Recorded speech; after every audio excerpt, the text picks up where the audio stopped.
So today we are actually finishing off chapter 1.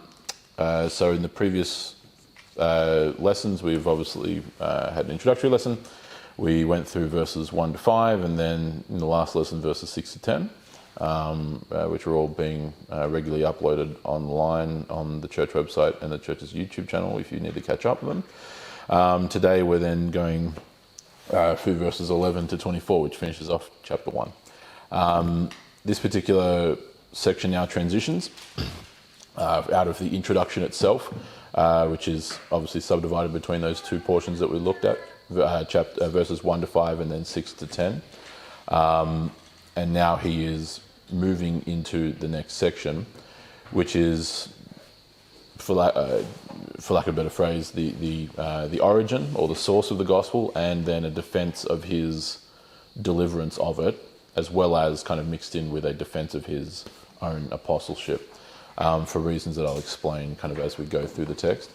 Really, this particular subsection runs from chapter 1, verse 11 through to about chapter 2, verse 14, and we're kind of going to parcel that over the necessary weeks, of course.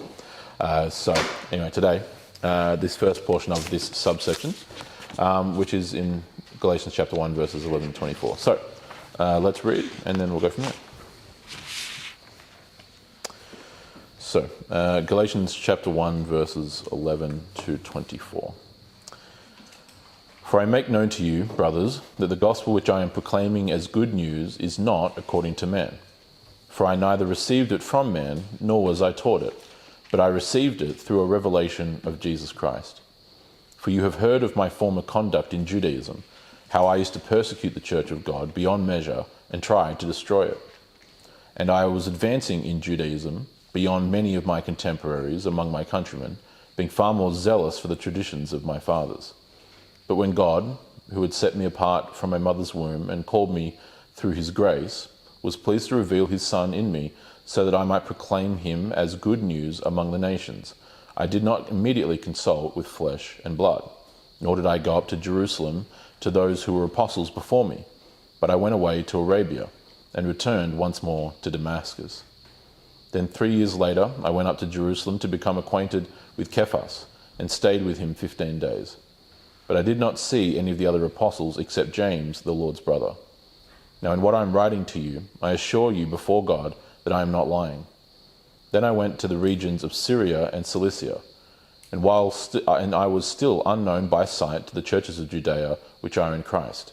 But only, they kept hearing, he who once persecuted us is now proclaiming the good news of the faith which he once tried to destroy.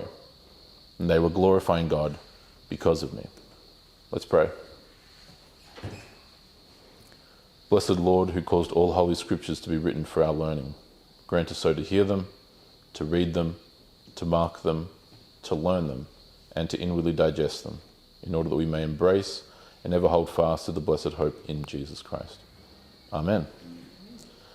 So, verses 11 and 12 is where he essentially introduces this subsection, and then spends the rest of the passage, plus the ones that come through the opening portions of chapter 2, unpacking what he essentially means by verses 11 and 12, if that makes sense. There are some key operative phrases that we'll touch on as we go through, that then kind of expound even further for us why he has decided to move in this direction coming out of the introduction to the letter, okay? So, verse 11. For I make known to you, brothers, that the gospel which I am proclaiming as good news is not according to man. For I neither received it from man, nor was I taught it, but I received it through a revelation of Jesus Christ. So after having introduced the letter, and after having addressed the problem, the initial problem, of course, we saw in the last lesson in verse 6, his both genuine and slightly sarcastic marveling at how quickly they had deserted him, referring to God, who called you by the grace of Christ to a different gospel, which is not really another. And we touched in the last lesson primarily on the philosophy of truth, and the distinction between invented falsehoods and distorted falsehoods. So a very important lesson. If you weren't here for that one, please do catch up on that one. But another gospel is really no other gospel at all. Hence why I use the term operative phrase in English, different gospel, as we have translated. And so then he launches into a statement about his reception of the gospel, a natural kind of confluence of that concept. He makes known to them that the gospel which I am proclaiming as good news, as evangelion, he actually kind of uses a bit of a turn of phrase or a pun. He essentially says in Greek, the gospel that I'm gospeling to you, or the good news that I'm good newsing to you, which seems kind of odd in its phraseology, but he's really kind of following on from the notion of that different gospel, which is not really another gospel, and then kind of using a bit of a pun to reinforce that the gospel that he is actually giving is the gospel. To evangelion, to evangelisten emu, which means the gospel that I have been gospel, that has been gospeled by me, or the good news that has been given as good news by me. The reason why he kind of does this, or the reason why I'm highlighting this, obviously we have to make it make sense in English. So we say the gospel which I'm proclaiming, because that makes more sense, obviously. Is he's contrasting this different gospel of the previous and aforementioned passage with the true gospel that he is actually referring to. Okay, so it's a compare and contrast that he's doing, first and foremost. The gospel which I am proclaiming as good news is not according to man. So he's really touching on the nature of it. It's not merely the words of wise men, either self-acclaimed or otherwise. Verse 12, for I neither received it from man, so he's not like the Galatians, who have received the good news of Jesus Christ from those who saw it. He himself is distinct from them. He did not receive it from man, so he did not hear it from somebody, nor was I taught it, same principle, but I received it through revelation of Jesus Christ. Now, of course, he's referring back to those chapters in the book of Acts, the famous Road to Damascus event that is in, I believe, chapter 9 of the book of Acts. Primarily, yes, chapter 9, which we covered in our previous Bible study, of course. Traveling on the highway from the regions of Galilee up into Damascus, or across to Damascus, with soldiers who he was in command of to go and hunt Christians in Damascus. He then, of course, a bright light appears and the voice of Jesus Christ speaks to him, and it kind of flows from there, and you can read all that in Acts chapter 9 in your own time. In this case, it's obviously different from the Galatians because the standard procedure for the spread of Christianity is one person telling another via this, which is quite literally one person telling another. And he is distinct, just like the other apostles are. One of the preconditions, or the foundational conditions for being an apostle, was someone who had actually been an eyewitness, okay, to avoid the very concept that he is speaking against, the whole notion of not according to man, right? Or not just simply being taught nice ideals and other such virtues, but someone who actually physically saw what had happened. There was a tangible, earthly, human connection, logically. This was not just ideas coming from wise men and self-purported prophets, but people who actually physically saw Jesus Christ risen from the dead after he had been very publicly executed. He falls into that category, of course, by virtue of that event, even in a unique way in its own right. So that kind of sets him apart even among the apostles. But nevertheless, I received it not from man, nor was I taught it, but I received it through a revelation of Jesus Christ. Now, here's why this is important, and why he then starts to kind of unfold some of these, recounting some of these points that I've already been making here, which will flow its way through the rest of this passage for us. Not because of his description here in Galatians, but rather because of a multitude of other extra-biblical historical writings about the Judaizing cult that come over the course of the following centuries, of which there are plenty. One of the primary tactics of the Judaizers, especially in these early days, but also kind of ongoing from that point, Among others, the Gnostics used elements of this as well, so did the Arians, but in this case, especially the Judaizers, was the inherent claim that those who were following the kinds of teachings that Paul and the other apostles were teaching regarding the not only the mode of salvation but also the means, in other words, the method, that such Mosaic customs as like, for example, circumcision has been replaced by baptism, as Paul explains in Colossians chapter 2, so a different book, but he explains this to the Colossians in Colossians chapter 2. The baptism replaces circumcision, that it is the fulfillment going all the way back to what was promised to Abraham and other such things in Genesis chapter 17, I believe. The abandonment of that custom, the abandonment of other customary elements of the law in the Old Testament or the Old Covenant, of the ritual purification laws, the dietary laws, etc., which were all hallmarks, especially spelled out in the book of Leviticus for good and necessary reason, had been fulfilled and therefore rendered null in Christ. They had not been deleted or done away with. Of course, Christ himself speaks of this. Think not that I have come to abolish the law, but rather to fulfill it. Okay, and therefore, in Christ's fulfillment, of the law, all those who are in him, by virtue of his imputed righteousness to us, therefore fulfill the law as well. Right? Our righteousness is foreign or alien to us. Okay, it's given to us as a gift, as all the apostles describe. However, the Judaizers, by pointing to the historic lineage of these customs coming out of the Old Covenant, were essentially teaching, and fundamentally teaching, in fact, especially in regards to figures like Paul, that Paul was a kind of apostate, effectively. He was a usurper. He was one who was teaching not only Jews, but now also Celts and Greeks and Romans, etc., to abandon the law of God and to abandon, especially among the Jewish Christians, to abandon the custom of their fathers and abandon their heritage and other such things, and that they were the true continuation of the faith, because look, after all, we're doing all the various things spelled out in these customary elements and civil elements of the Mosaic Code. Fundamentally, what that does, or the way you achieve that rather, is by discrediting the man who is effectively and effectually actually teaching the gospel, which is, of course, in this case, who? Paul. There is the fundamental claim, no doubt, among the Judaizing heretics in Galatia that Paul is a false teacher, that Paul himself is an apostate.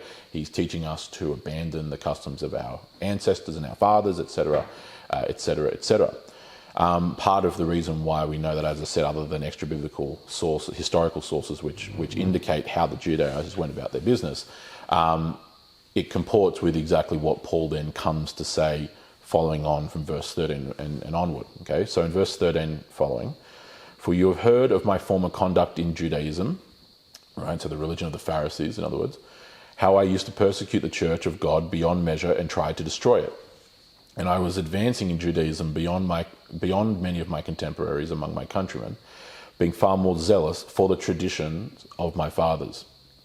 Okay, the very traditions which the Judaizers are teaching not only Jewish Christians, but also now in this case the Galatian Christians, that they must uphold, including also the oral law, so the oral Torah, the customs and traditions which had been passed down, many of which were, as Christ so commonly remarks, kind of false traditions of men. They were superstitious traditions. They were traditions that made one seem mighty in piety in public, but in fact did nothing to actually render them as such in relation to God. He points to specific instances of what's known as the rule of Korban, or the Korban rule, divvying out a tenth of all the singular grains of spices in one's home to make sure that exactly 10% of all the little tiny grains were offered in tithes at the temple. Meanwhile, they live like heathens and get drunk and do other such things, and flaunt the law and treat their fellow brothers as beneath them, and etc., etc. And Christ himself specifically chastises this practice. What use on earth is making sure that 10% of every single fleckle and grain of cumin is offered at the temple when you don't even take care of your own family. These kinds of practices are exactly what's in view here. And these are the kinds of traditions of his fathers, in other words, his ancestors, that he was mightily zealous for, and in fact says, I was even more zealous, more passionate, that is, more committed to them than any one of these Judaizers, is effectively what he's saying without mentioning them by name. But when God, in verse 15, who had set me apart from my mother's womb and called me through his grace, right, so the sovereignty and predestination of God, he was pleased to reveal his son to me so that I might proclaim him as good news among the Gentiles. I did not immediately consult, when this happened, in other words, I did not immediately consult with flesh and blood, in other words, another person, nor did I go up to Jerusalem to those who were apostles before me, Peter and James and co., but I went into Arabia and returned once more to Damascus. Again, those details are spelled out in chapters 9 and following in the book of Acts, right? Here's why he's further pointing this out. It's all building this particular passage up to a crescendo of verse 20, which we'll get onto shortly. The fundamental essence of how to, at this particular time especially, keeping in mind that the other apostles, apart from Paul, are ministering and operating in Jerusalem up to Antioch, respectively. Okay, so obviously Antioch is in the province of Syria; it's outside of Judea, but they are between those two major cities of Jerusalem and Antioch, which are two of the most ancient churches, of course, as well as all the various other churches, the congregations throughout Judea, Samaria, etc., and the surrounding regions. It's Paul who has, through the book of Acts, that latter half especially, been gallivanting all around the countryside. As was his mission. He was chosen for that specifically for reasons that were also again enumerated in our previous Bible study, but by virtue of the fact, in summary, that he was, of course, educated as a Pharisee. He was of the tribe of Benjamin, so Jewish ethnically. He was educated at a Greek university and raised in a Greek city of Tarsus in Cilicia, and was a Roman citizen, so had the necessary advantageous trifecta of kind of cultural amalgamation. A result of that is the opening up to the risk, not unnecessarily, of course, entirely necessarily, of having the kinds of accusations hurled against him that the Judaizers, in fact, were hurling against him, which is that Paul has broken away from the apostles, he's broken away from the church at Jerusalem, and he's now going around establishing all his own churches. I said inverted commas, okay?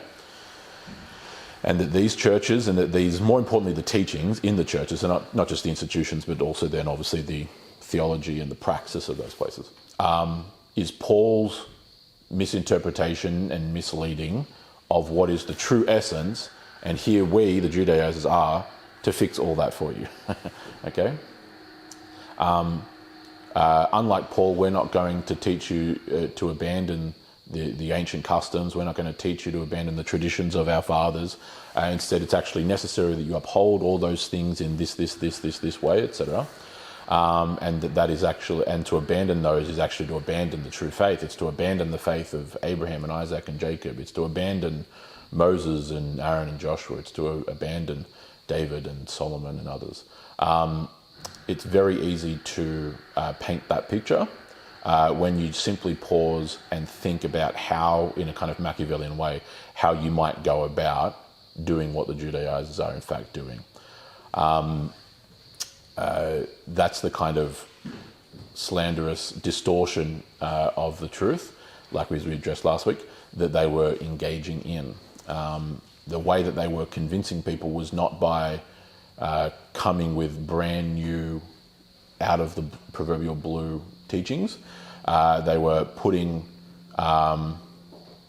seemingly plausible, emphasis on the word seemingly plausible theological arguments and points and teachings, tying them into all kinds of texts in the Old Testament, as well as Christ's own words, I'm sure, no doubt, and then presenting that in a nice package that had that, again, seemingly plausible reality to it, yet in fact was actually distortion and corruption of the truth itself. Does that make sense?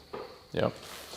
And like we addressed last week, a lot of times, if they're done by clever, surreptitious, more Machiavellian people, they can be highly convincing. They can be very difficult to decipher or distinguish as erroneous in total, and people falling for distorted lies, or distorted falsehood through lies, can at times be understandable. Unfortunate, but understandable.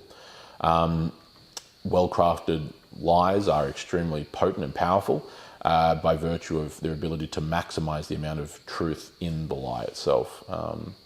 So, of course, for those who last week, one of the operative phrases was that if something is 99% true, it's 100% false. Okay, that's no different here. For those of you who were here yesterday at our worship service, one of the texts that was read during the liturgy and then referenced in the sermon was the temptation of Christ in Luke chapter 4. Okay. One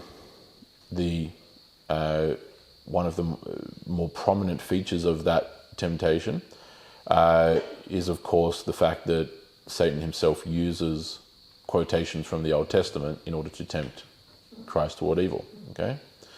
Now, obviously we didn't have time to go into it yesterday because we were using it as a reference back to our primary text, along with others. But if we did have time to exegete that further, what we would find is that the usage there on the part of Satan to do that is riddled with lack of context. It's riddled with misapplication of certain key wording.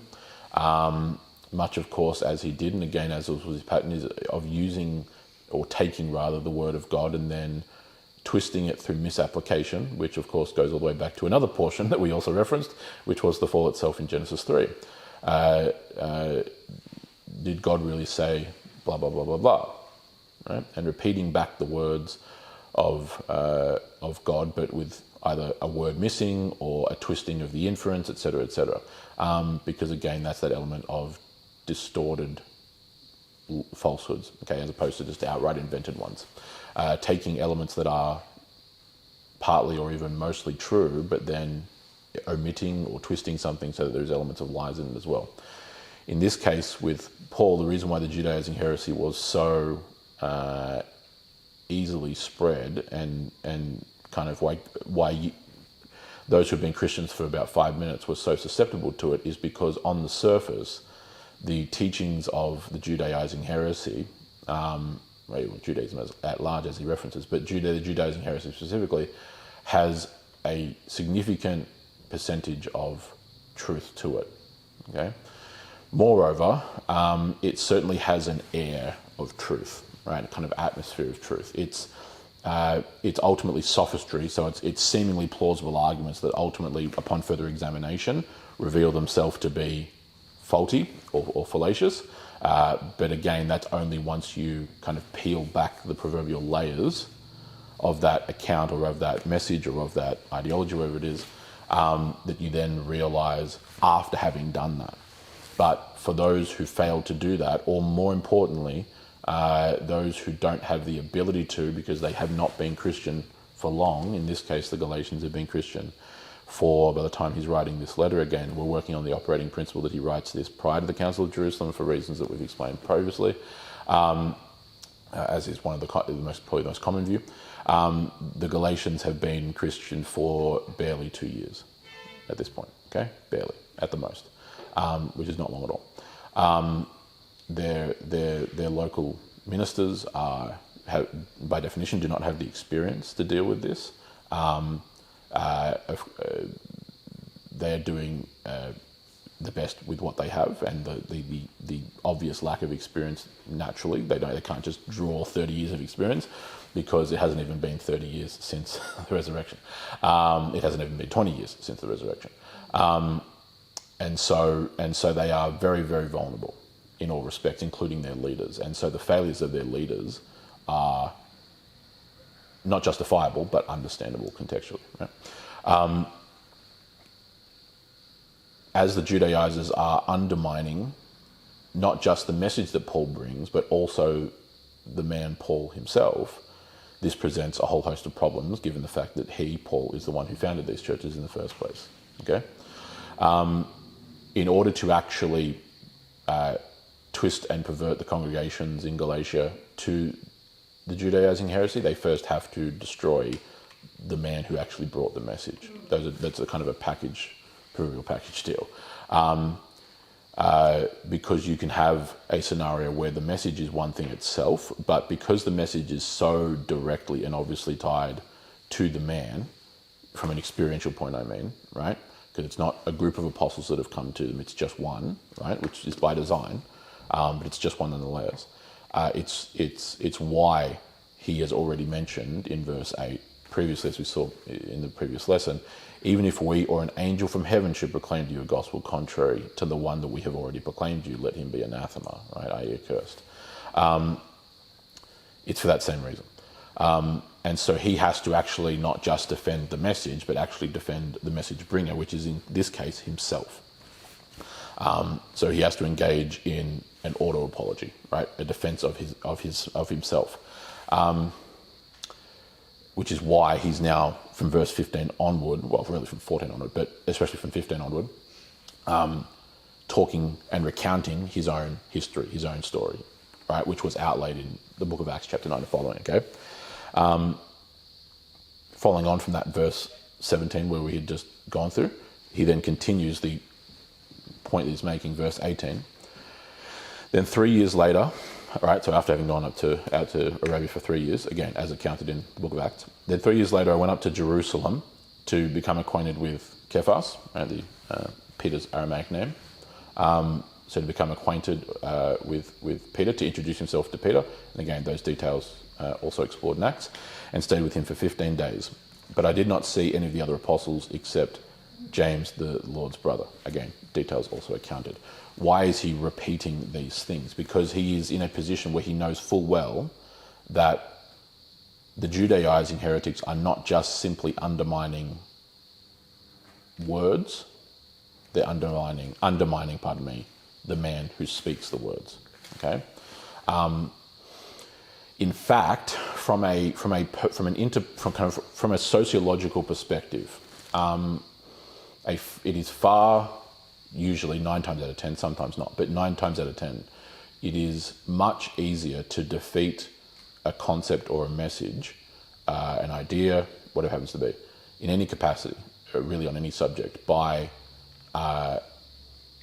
throwing the authority or the validity, those are technically two different things, but I'll use them synonymously here, the authority and the validity of the person speaking that concept or making that argument, whatever it is, by ruining or otherwise even just bringing into question the authority and or validity of that person. You can actually largely cut out a big chunk of work that you would have to do to combat the message itself. Okay, here's how this works in simple terms.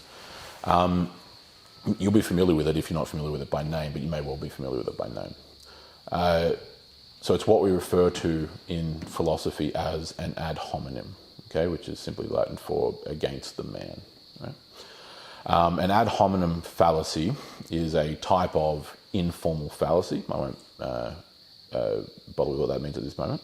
But it is one where one, instead of actually attacking the argument or the proposition that's been made in a debate or a discussion against an adversary, when I say adversary, it doesn't mean you have to be hostile, it just means someone you're discussing a subject with, then instead of actually addressing the substance of the preposition or the last preposition that's been made, the last postulation, you instead actually direct your attack against characteristics or qualities of the person who's actually making the argument themselves. To give you like a grossly oversimplified example, it would be two people discussing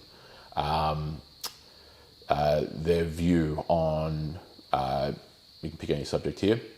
It would be two people having a discussion about whether or not Napoleon was a beneficial or a detrimental figure in the history of Europe, right? One person's mounting one argument, the other person's in the opposing position. And instead of actually addressing, so person number one makes a defense of why Napoleon had a negative effect, And then when his opponent is up to make his argument, his counter-argument, or even just an opening statement, he instead begins by talking about how his opponent is an idiot. Okay,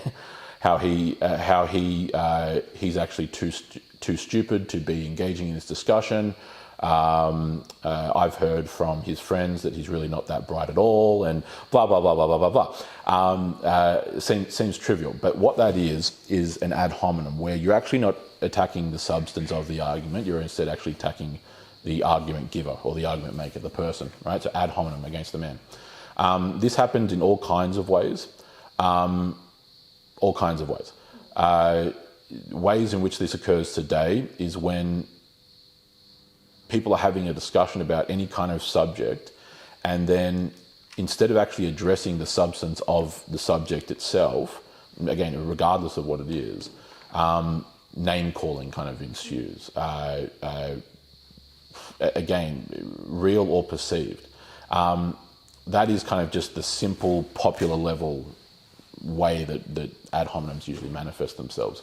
No matter how valid the person might think in making that ad hominem, it's still an ad hominem and is not actually addressing the substance.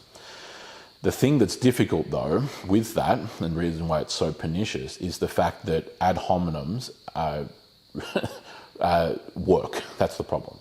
They don't work in terms of truth, but they do work in terms of convincing people. Okay, our politicians engage in ad hominems all the time, across all sides of the aisle.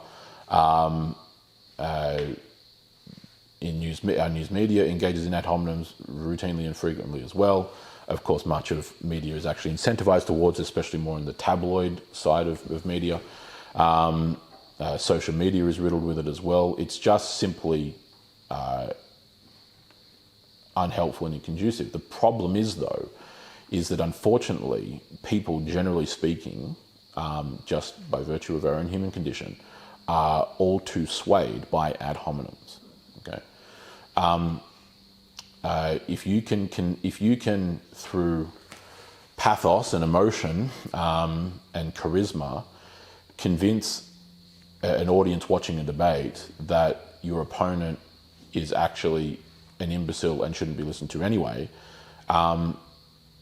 far too often that will be effective. It's not merely a characteristic of the modern Western world. This is just an unfortunate thing that plagues the human condition.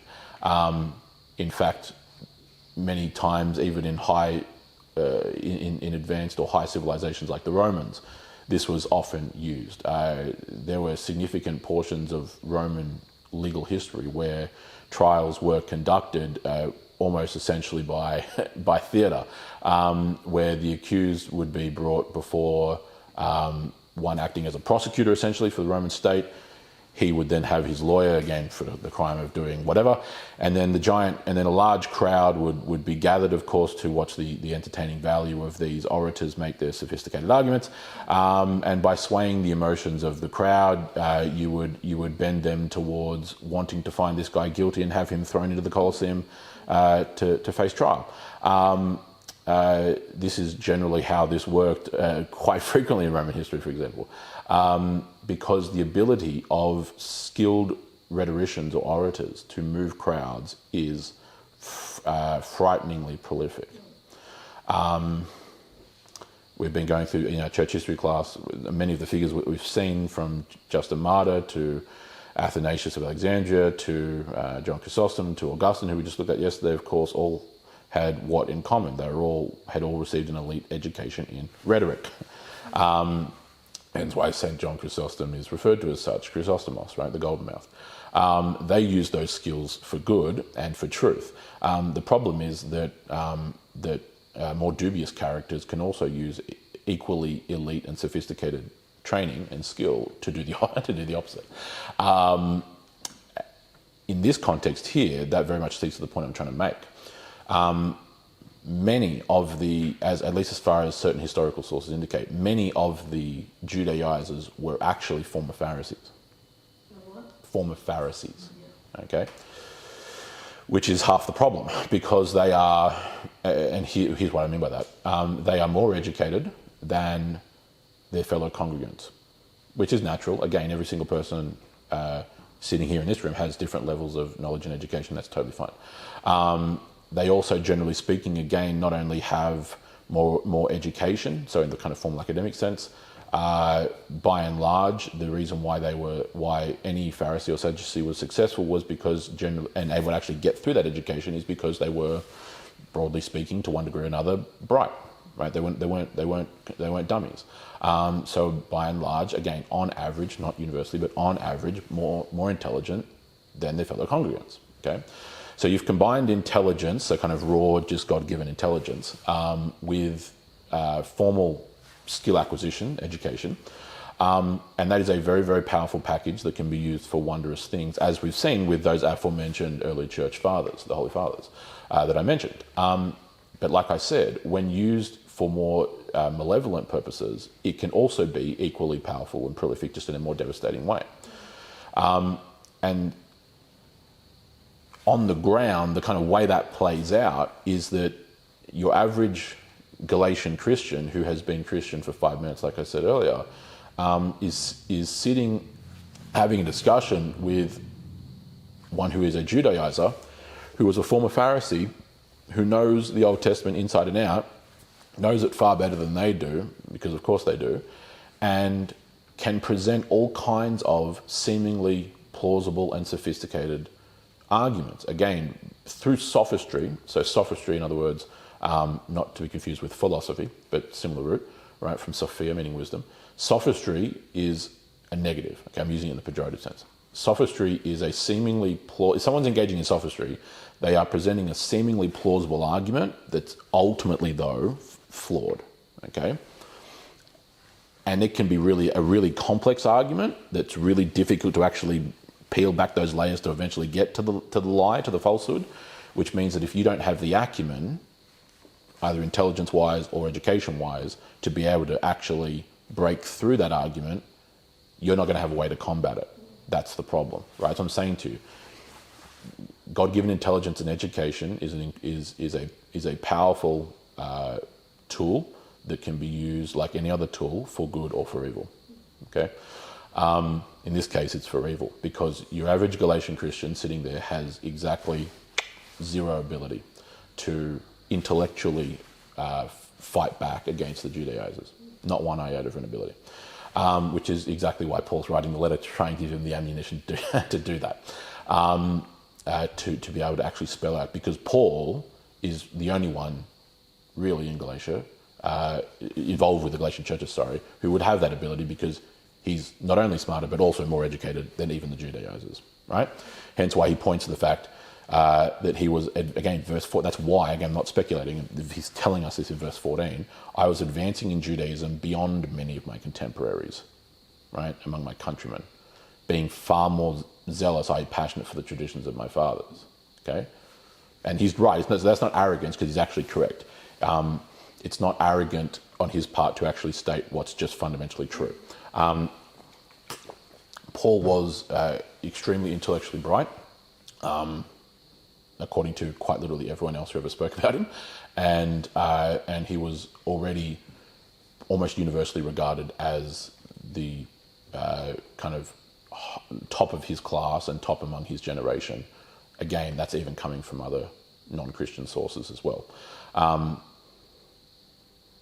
He's the one who actually surpasses even the Judaizers, and so therefore he's using that ability, the same kind of ability and talents that they have, that they're using for evil, he's actually using in his right for good, okay? Which teaches us a multitude of things. But it teaches us that many of these things, in this context we're talking about intelligence and education, right, skill acquisition, that any talents, so natural God-given talents of intelligence, of physicality, of all kinds of things, along with skill acquisitions, that we all actually have a duty, and this is just, again, this is a very broad universal principle, but one that can be derived from this nonetheless, which is that any talents and skills that we have not just an opportunity, but in fact actually a duty to use them for good, not for evil, right? So our own inherent God-given qualities and characteristics, which vary from person to person, we have a duty to use those gifts wisely and honourably, right? As with skills. Again, all kinds of different skills, different occupations, different levels of education, different types of education, different careers, right, et cetera, among all of God's people. And all of those things are good and should be used, are tools, again, like anything else, that should be used honorably and for good. And it doesn't matter at what level, right, because in its own way and in its own right, each and every one of us actually have the same duty, and it's just the way it plays out in life will be a different path between and compared to all of us. Does that make sense? Yeah. That's a universal and abiding principle that really he's actually we can draw from this concept. But it all reaches this crescendo in verse 20 of the kind of seminal point that he's actually making here that we're looking at this morning, which is in verse 20, and it's in most English translations, in parentheses, it's a kind of tangential point that he makes, almost like an interjection. He will have been speaking this, and again, his scribe will be writing it out, and then he will have jumped in and made this statement as a really kind of exemplified or an amplified point, and then returns back to his discussion. But verse 20, now in what I am writing to you, I assure you before God that I am not lying. Okay. In other words, the historical details that he's been recounting here that are also recounted for us in Acts chapter 9 now and beyond. Now, as we're reading through this, especially if you've been in our Bible study, but even just if you're generally familiar with Acts anyway, the details that he's accounting to here, you have a level of familiarity to one degree or another with broadly, right?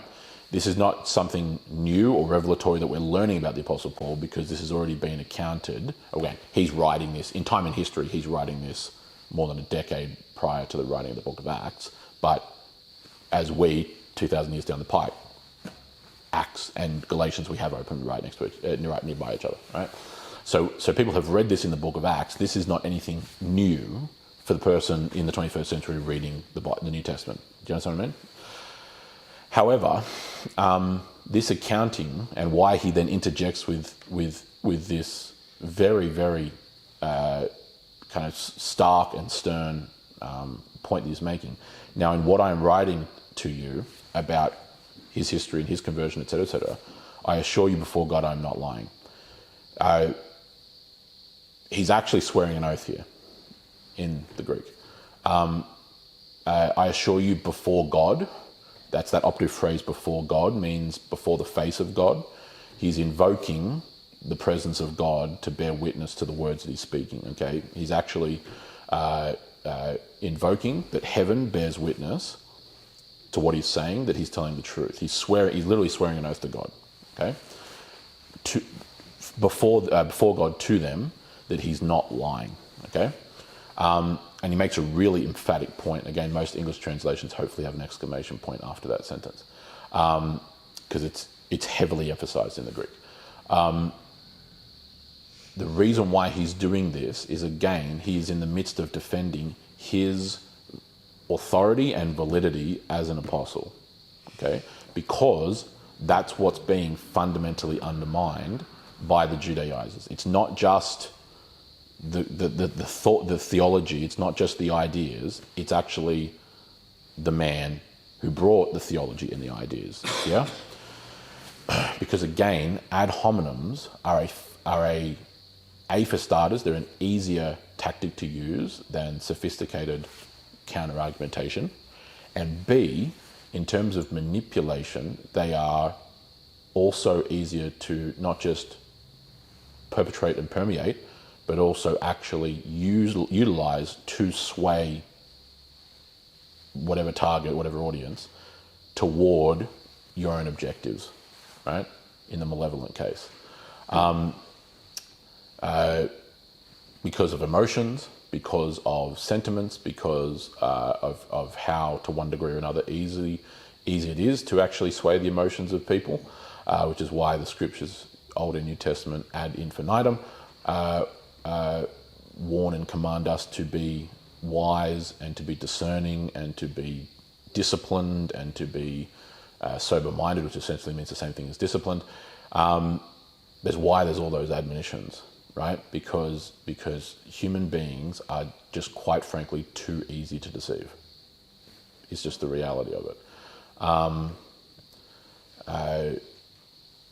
There's all kinds of ways in which this applies. I mean, even here, like I take considerable care in how I speak rhetorically, because I've received significant education in rhetoric and philosophy and argumentation and logic that I've studied on the academic level, and with more than enough charisma, it's far too easy to sway people in the incorrect ways. Obviously, sermons and as I'm speaking, but especially in sermons, like it needs to be engaging. You don't want it to be boring. That's just obvious. That kind of goes without saying. However, I'm primarily concerned with making sure that people actually understand what's being said, and are not just simply feeling a certain type of way about what's being said, right? Because those are not the same thing. I need it to impact both our heads and our hearts, not just simply the heart, kind of bypassing the head, right? It's not that the message and the truth of Scripture should not move us emotionally. In fact, there's all kinds of places that bring people to tears for obvious reasons, and moves us emotionally in ways that are indescribable. However, that cannot be detached from the God-given faculties for reason and logic, literally logos, right, being made in the image of God, in the image of the Word of God, that God has given us, because He's given us both for a reason. He's given us both reason and emotions, not just one or the other, right? Not just dead, emotionless reason, nor unbridled, ill-disciplined emotions, right? They both go in tandem.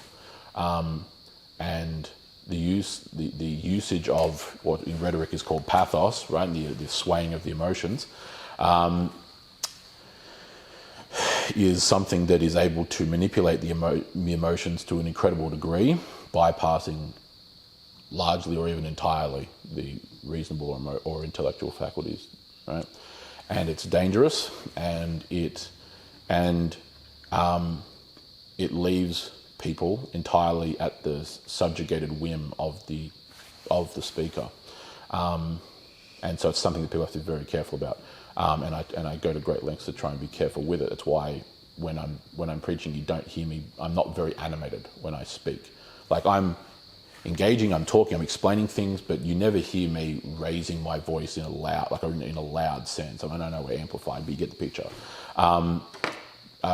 It's not because I don't have the ability to do that. No, I have quite a capable ability to do that. I choose not to do it because I don't want to be guiding people by a chain through a sermon purely on emotion only, not with reason and logic. That's why. And this is what he's up against, and that's why he interjects here by straight up to them swearing an oath to God that he's not lying. Now, we don't have a reason to think he's lying, but that's how much he's trying to bring these Galatians back from underneath the vice grip of the Judaizers. Like, because guess what the Judaizers will have been telling them? Oh, Paul's a fake, Paul's a liar, Paul's not, Paul's distorting the message of Jesus Christ. That's not really happened. Paul's gone rogue. Look, all the apostles are in Jerusalem and Antioch, and he's all the way off in Greece, and he's traveling around all over the place by himself with his own little cohort. They're his own little minions. He's building his own little cult over here. Like, that's what would be argued about him. Do you know what I mean? Ad hominems. Nothing about the argument at all. Just purely destroy the man and you destroy the message brought by the man. That's how this works. And so it's not one or the other. It's destroying the message by destroying the man. It's kind of via that to get to that, because once you've done that, the other domino then essentially falls on its own. Yeah, that's how that works. And not just here, that's how it works, ever works. And so we're sitting here it's easy to sit here now, 2,000 years later, and go, well, why would we think he's lying, or why would anyone think he's lying? Well, because that's exactly what his enemies are saying about him. And so he interjects by going so far as to swear an oath before God to them that he's not lying. That's how serious it is. That's how badly his enemies are lying about him. Verse 21, then I went into the regions of Syria and Cilicia. So he jumps, after that interjection, he jumps back into the account. And I was still unknown by sight to the churches of Judea which are in Christ, right? Because he didn't go out visiting all the churches of Judea like Peter and the other apostles did. So they had only heard of Paul by reputation through word of mouth. They'd heard of the conversion, but they'd never seen him. They didn't know it because, and again, for those who were with us during our time in Acts, prior to his conversion, Paul was just about the last person in all of Judea that you actually wanted to meet face to face, because if you met him face to face, your face would be gone. That's what would happen. Finding the Christians in Judea and the surrounding regions had as much incentive to find Paul as a criminal does the police. No one wanted to see him face to face, because seeing him face to face meant that you were about to die. That's what that meant. So people had heard about Paul, the Christians I'm talking about in Judea. They had heard his fearsome reputation and the death squad that he was in command of, but no one knew what he looked like, because you wouldn't go looking for him, obviously. And they'd also heard about his conversion. Again, the reputation of Paul, like Paul is the archetypal example of someone whose reputation preceded him, if you've heard of that phrase. Of course, as we go through the book of Acts, it becomes very, very apparent that in the first century, by a country mile, Paul is the most famous of any Christian, and well known. And there's often places like and you actually see it in the book of Acts, where he arrives in a city and people have actually, like the Jews and even Romans at sometimes have actually heard about him, right? But especially the Jews in the synagogues, they've heard of him. That happens to him when he's in Athens. It happens to him when he's in Corinth, I believe, off memory as well. His reputation preceded him. It happened, I think, also in Derbe, which is one of these cities in Galatia where the church was established, which is where they tried to stone him to death, in Acts chapters kind of 13 and 14. Many of those Jews in the synagogues had already heard of him, not only after his conversion, but already knew him before. Again, I'm saying to you, Paul was one of the most famous Pharisees alive at this time, prior to his conversion anyway. Right? Which is exactly why Christ chooses him, for that reason. But alas, I was still unknown by sight to the churches of Judea which are in Christ, but only they kept hearing, he who once persecuted us is now proclaiming the good news of the faith which he once tried to destroy. That's what I was just referring to. And they were glorifying God because of me. Right? So they were glorifying God on account of having taken the arch enemy of the church and actually converted him into one of the church's most powerful assets. He's defending himself in order to defend the gospel. And this kind of ties it up nice and neatly for us for our lesson this morning. It's easy to lose balance, right? To draw a principle from the Gospels, it's easy to lose balance with a lot of the things that Christ says on various different levels and in various different ways. But usually, especially with either the pithy sayings or parables and other such things, every parable that's given has its own contextual context, its own contextual setting. It has meaning that the physical audience in the first century who heard him say that would have immediately understood.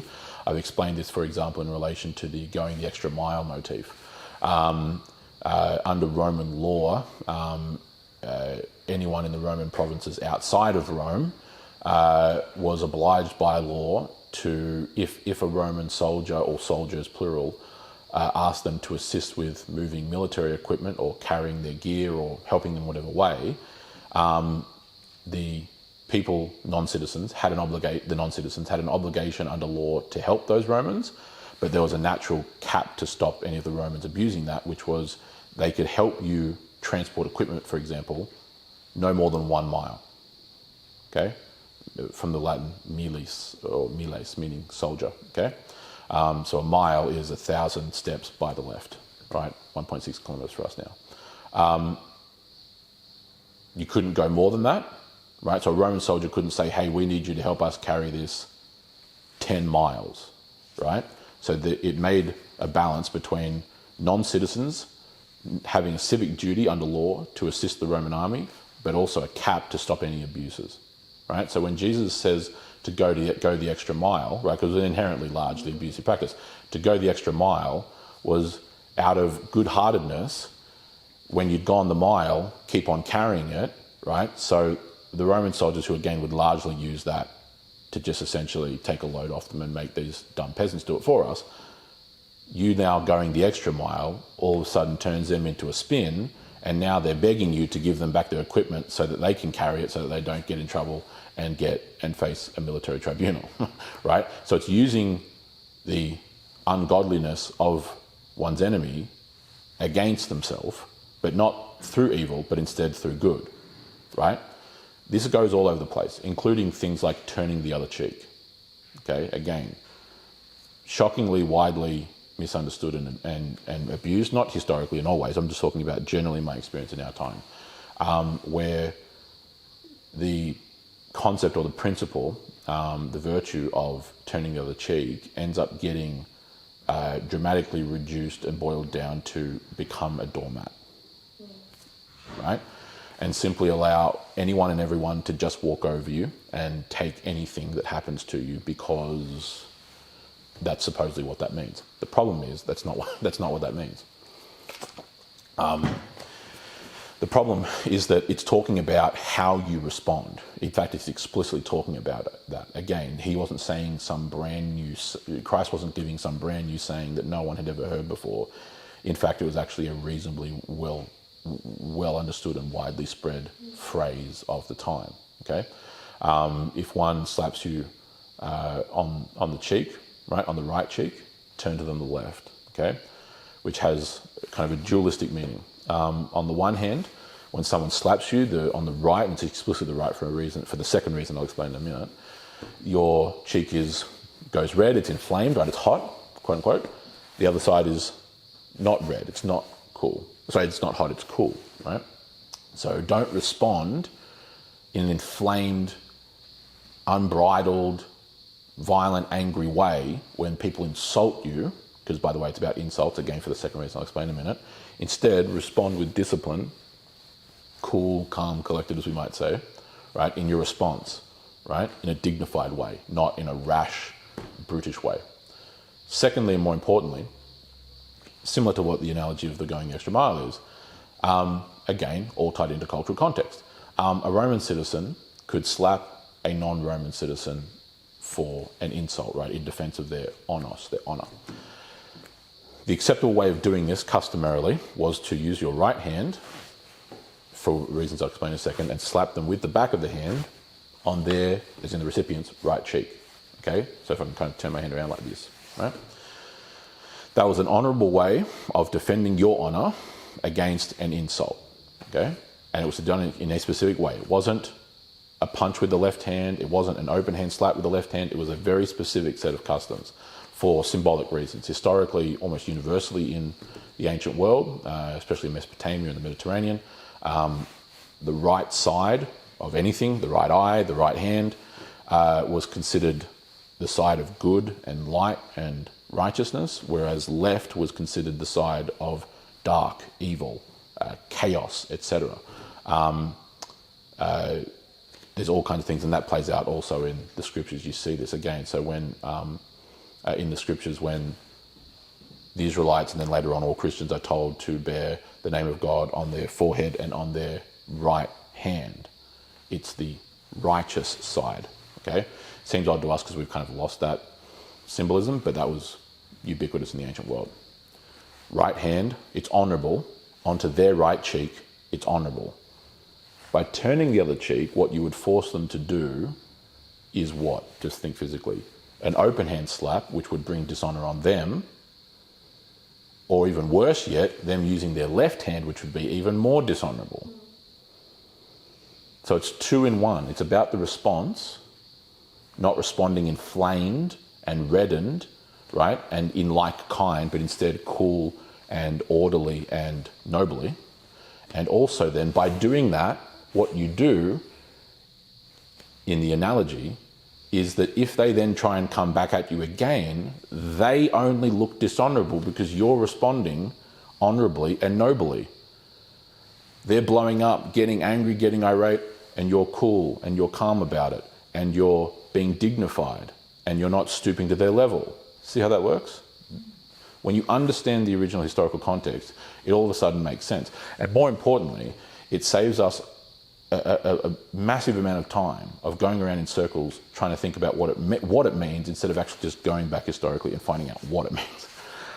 It does not mean, the whole notion of turning the other cheek never has nor ever will mean, I used that analogy earlier, becoming a doormat and just simply allowing anything to be done to you. Okay? It never has meant that, and it never will mean that, because you're not called to do that.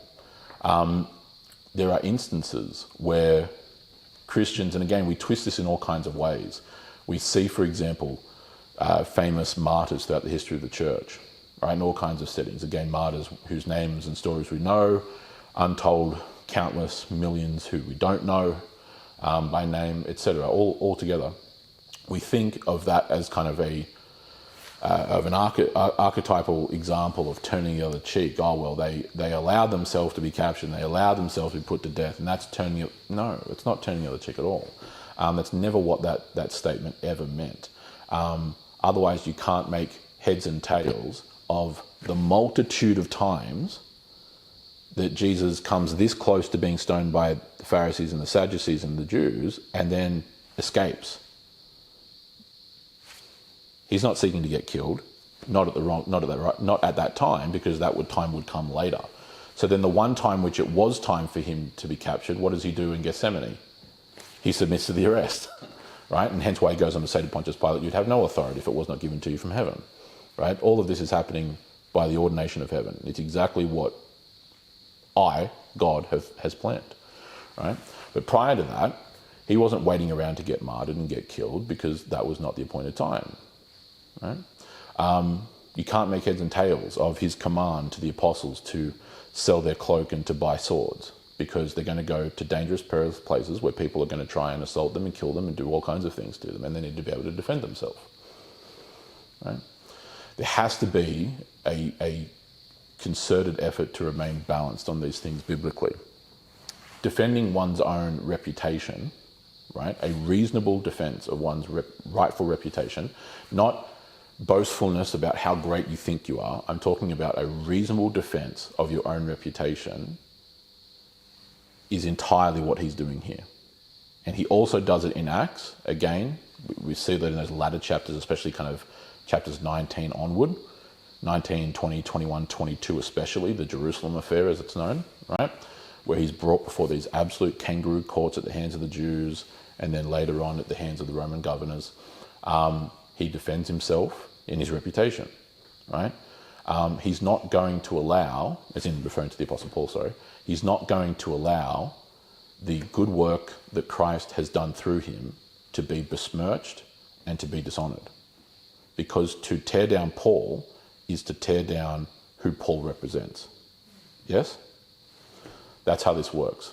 The defence of one's reputation, a reasonable defence of a rightful reputation, is an honourable act, and is entirely in keeping with the scriptures. It's entirely what he's doing here. He does not allow his reputation to just be shot down through rubbish ad hominem arguments, okay? Because they're lies, right? To allow that to just go by under the false guise of turning the other cheek is in fact to allow lies and falsehood to win the day. That's what it is. It's saying, oh no, it's totally fine for you to just lie and slander. That's what you're doing. It's a passive assent to those things. That can just simply stand and not remain answered. Right? That's how this works. In this case, in order to defend whom he represents, he has to defend himself. Otherwise, the implication is, well, if Paul's a liar and a cheat and a scam and a blah, blah, blah, blah, so's the one whom he represents. That's the implication. Whether people draw that or not, whether people think that's what, doesn't matter. That's the implication. And there will be some, inevitably, who end up making that implication, or who end up drawing that implication, right? Have to remain balanced in that, because otherwise the only alternative conclusion is this just kind of high and mighty pietistic conclusion that Paul is just egotistically defending himself. And of course Christians shouldn't do that because we're meant to be humble, right? Which we are.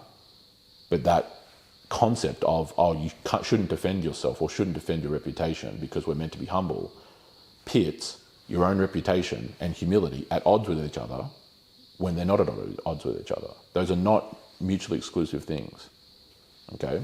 Again, it's not a defense of pride, his own pride or his own ego. That's not what he's doing.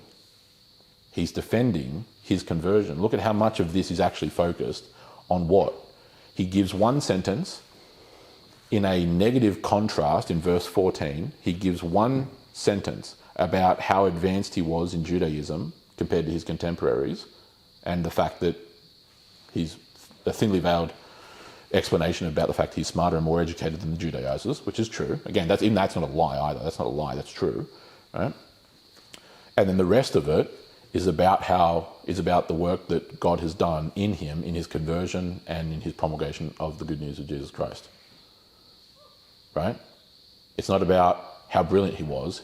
He gives the contrast in verse 14 only as a negative to then compare it to the positive, which is the conversion, right? That's how. It's not some egotistical act that he's doing here. It's in fact actually a defense of his master, of Jesus. Does that make sense? Yep.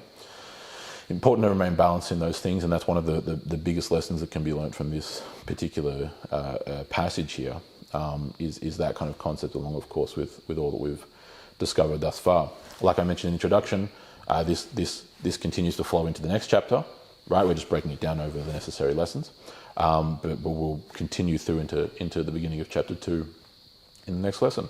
All right? Cool. That's the lesson. So, question time for anyone who has questions that need to roll through. Yeah, I just wanted to say about the Pharisees and the whole thing. Yep. Is that they would have more than likely been elders as well. Yes, yeah, in many respects. Represent an established, well-established. Yeah, correct. Yes, exactly. Yeah. Oh, yeah, yeah. And so to come along with a new idea is to knock this long-established, and they were probably aristocratic. Plenty were. Yeah, not necessarily, but plenty were. Yeah, for sure. Yeah, of course. Yeah, especially in regards to reputation, for sure. Yeah. Come from a powerful standing. Oh, 100%. Yes, exactly. I mean, the high priests at this point, the high priests were often, there was often a nepotistic continuation through the high priesthood,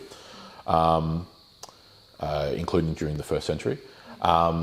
They were obviously leaders of their congregations, like leaders of their churches, leaders of their communities. So it would be easy to discredit. Correct, and person, yeah, especially in your oration abilities. Correct. Yes. You've got a sense of humor. Yeah, the charisma side. Yeah, You know. exactly. To make everyone laugh at that person. Yeah, all those kinds of things. Yeah, the charisma element ties into, again, the pathos element of rhetoric, 100%. And I mean, a lot of that is then, especially with the established sense here, one of the single biggest hurdles that Christ comes up against in the Gospels is the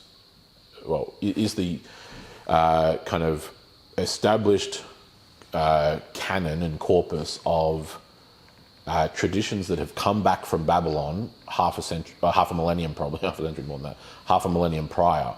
to the time of the first century. Okay, a bomb load of what is believed among Jews in Judea by the time you get to the first century AD are hang-ups and kind of things that have been brought back from the Babylonian exile. Does that make sense?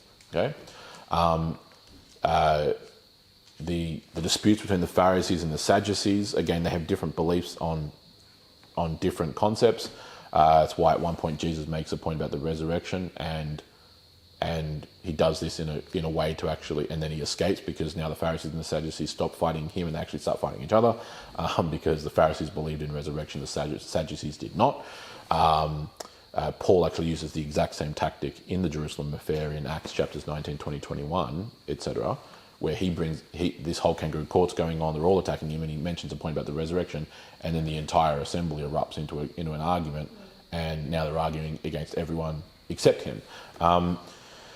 That's just clever rhetorical ability, right? So he's using his skills. A lot of those things, however, a lot of the oral law, the oral traditions, etc., again, not all, they were add-ons. So it was taking the Old Testament, believing certain things about it, and then replacing a lot of it with other beliefs that were similar, that you could pass off as a reasonable, I said inverted commas, reasonable but not accurate interpretation of those texts, right? To maintain and perpetuate the facade of this still being the true belief, right?